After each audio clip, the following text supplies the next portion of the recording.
Good morning, everyone.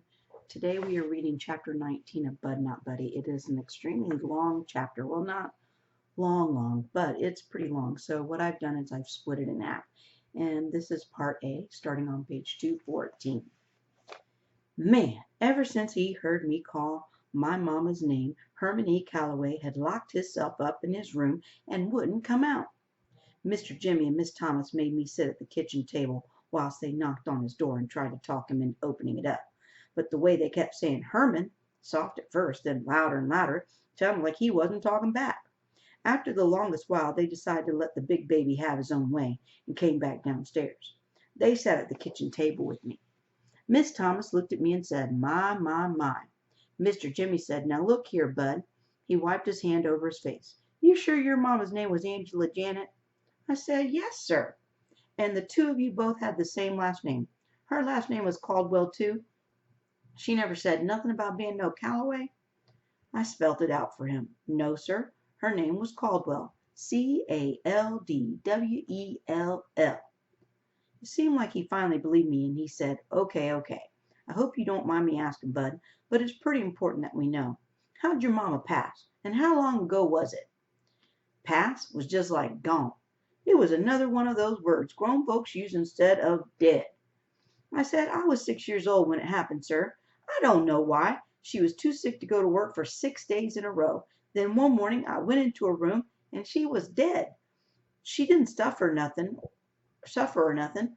It happened real quick. She didn't even have time to close her eyes. She didn't look like it hurt or nothing.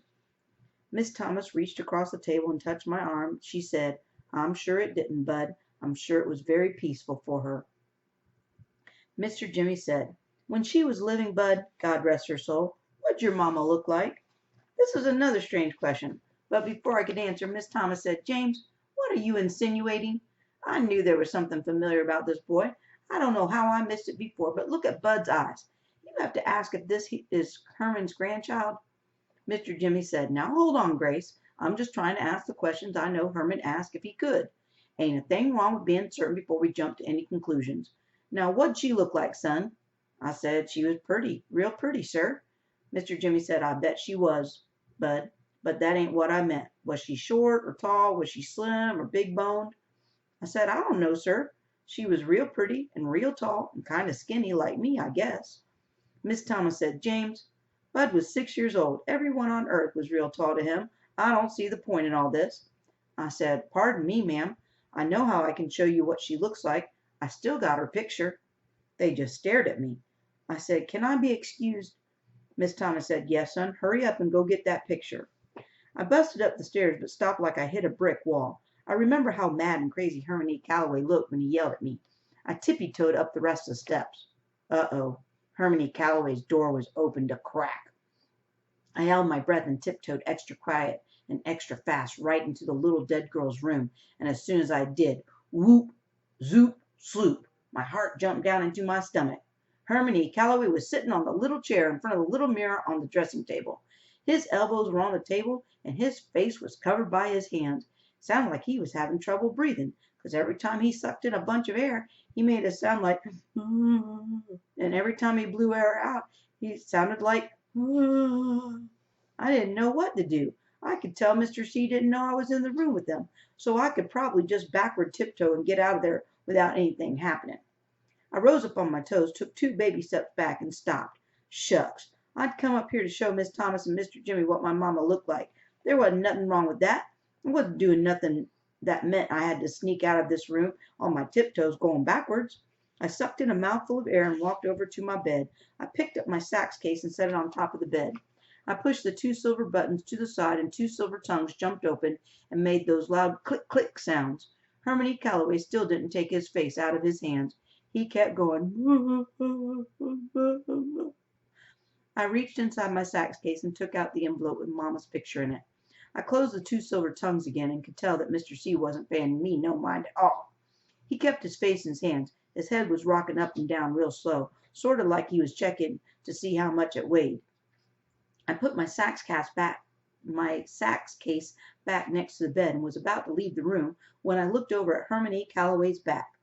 He still didn't know I was in the room with them. I looked in the little round mirror and still couldn't see his face. but I could see his hands a lot better. I could see 6 little trails of water coming out from where his fingers joined up with his hands. The 3 trails from each hand joined up together on his wrist and ran down his arms, puddling up on top of the dressing table. Shucks! Herminy Calloway was bawling his eyes out. He was acting like me. Being his grandson was the worst news anyone could ever give you in your life. This was number 39 of Bud Caldwell's Rules and Things to Have a Funner Life and Make a Better Liar Out of Yourself. Rules and Things number 39. The older you get, the worse something has to be to make you cry. With babies, it's easy not to pay them no mind because crying's just like talking for a baby. A baby's tears might say, hey, you just stuck a pin in my behind when you changed my diapers. Or their crying might be the way they picked out to say, good morning, mama. What are we going to do today? That makes it easy not to care too much about baby's tears. But when you got an old person crying, you got a whole nother story. When you got someone as old as Herman E. Calloway crying, you better look around because you know you're square in the middle of one of those boiling tragedies. You can't help but feel sorry for him, even if he is mean to you from the minute he first laid eyes on you, even if he's crying because he found out the two of you were kin. I walked over to Herman E. Calloway, and before I could think, my hand moved out toward his back. I waited for one of those spaces between the muzz and the huzz, then I touched him. His skin under his shirt was very, very warm. It took a second for Herman E. Calloway to know someone was touching him. When he knew, I felt his skin jerk and twitch the same way a horse's does when a fly lands on it. He whipped his head around. When he saw it was me, he jerked away, took one more, and then stared. His mouth started moving like he was talking in a secret language that only dogs could hear. At last, real American words started coming out of his mouth. He said, how, I'm so, look, buddy, I just, it's Bud, sir, not Buddy. He put his face back in his hands and broke down all over again. Man, it's a good thing the thug wasn't around, because if he had heard the way Mr. C was weeping, no one would have wondered who the real Waterworks Willie was. I put my hand back on Mr. C's shoulder and patted him and rubbed him a couple of times, then left the room. It felt a lot better going out frontwards instead of sneaking out backwards. I ran down the steps back into the kitchen. Miss Thomas's and Mr. Jimmy's eyes jumped right onto my envelope, and I set it in the middle of the table. Both of them just looked at it before Miss Thomas reached out and picked it up. She went into the pocket of her dress and took some funny little glasses that had only a bottom half to them, then put them on her nose. She pulled Mama's picture out and held it as far away from her eyes as her arms would stretch. She looked at the picture, looked over her glasses at me, then looked right at Mr. Jimmy and said, any more questions for this young man? She slid the picture over to him. Mr. Jimmy picked it up and said, well, I'll be. Remember that old con man who used to drag that ruined horse through town?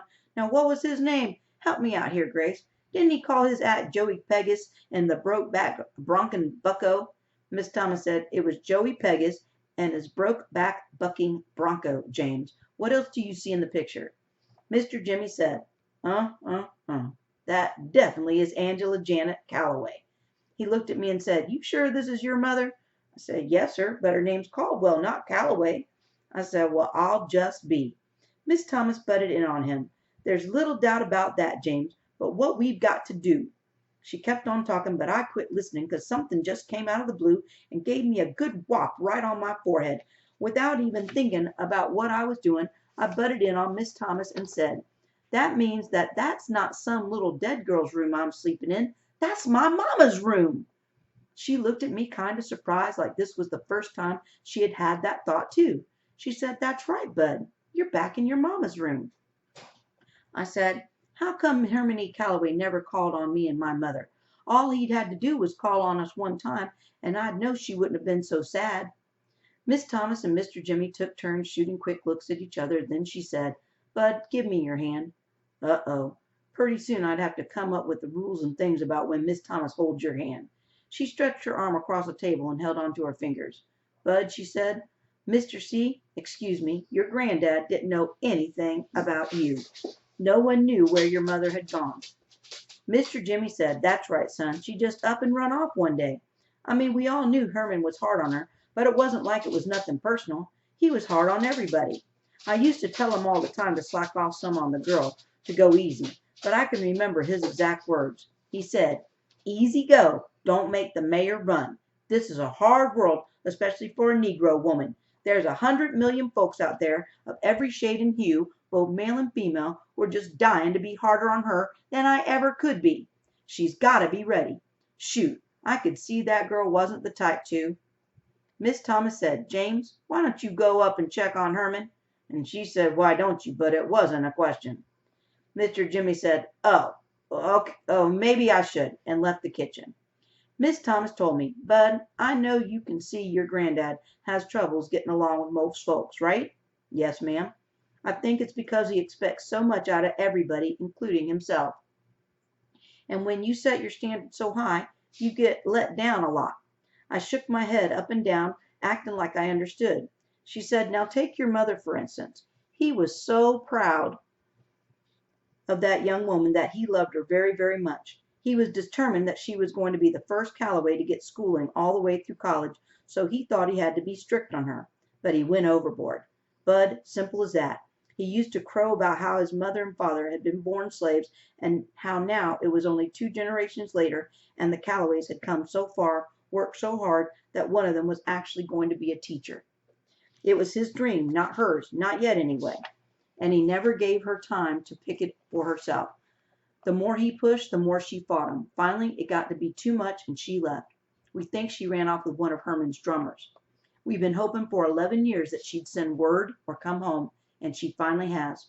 Looks to me like she sent us the best word we've had in years." Miss Thomas smiled at me, and I knew she was trying to say I was the word that my mama had sent them.